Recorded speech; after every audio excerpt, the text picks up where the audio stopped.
The golfers who made the cut at the Sony Open woke up to an errant message on their phones that a missile was headed for Hawaii.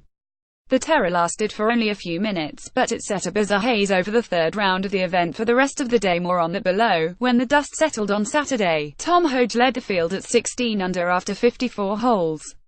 He has a lot of company, though, as Patton Kizzire and Brian Harman are 15 under, Kyle Stanley is 14 under, and Chris Kirk is 13 under. In all, 13 players are within 6 of Hoge's slim lead.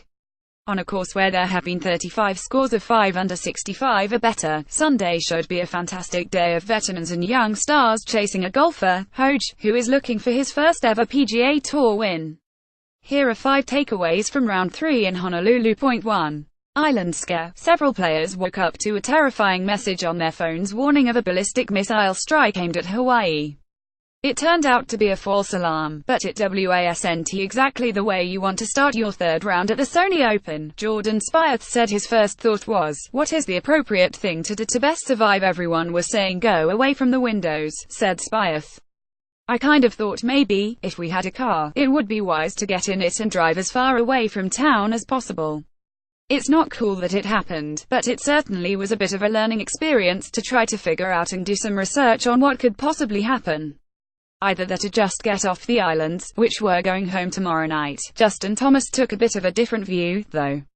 After his round, he told Golf Channel he wasn't too worried. I was like, if it's my time, it's my time. There's really nothing I can do, he said when a buddy alerted him of the warning. He turned on the news, saw nothing and spent the morning listening to and hanging out. Others weren't as chill about it, and understandably so. Man, how do you press the wrong button like that? Come on man. John Peterson at John Peterson, January 13, 2018. 2. Patton Kizzire is a stud. After making a double on the first hole, Kizzire reeled off 8 birdies and no bogeys the rest of the way. CBS Sports' Dottie Pepper mentioned him to me this time last year as somebody she was expecting big things from. After his victory in Mexico in the fall and a strong start to 2018, I'm starting to wonder if she was maybe just a year off. Kizzire is a bit of a late bloomer, already in his early 30s, but he has a fantastic swing, is a tremendous ball striker and seems like starting to figure out what it takes to be in tournaments until the very end on the PGA Tour. I won't be surprised at all if he wins on Sunday. Point 3.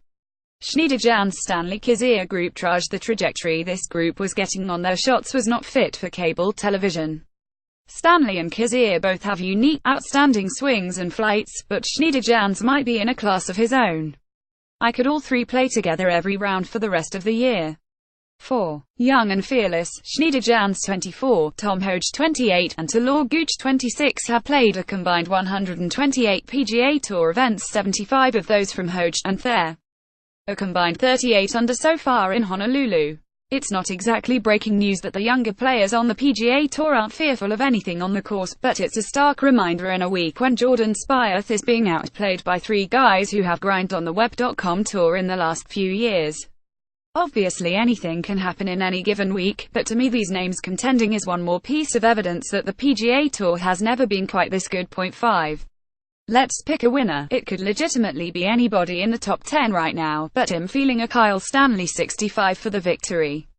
He's only made 3 bogeys all week and is putting out of his mind top 5 in strokes gained putting. If he hits it on Sunday like he normally does, then he'll be right in it at the end.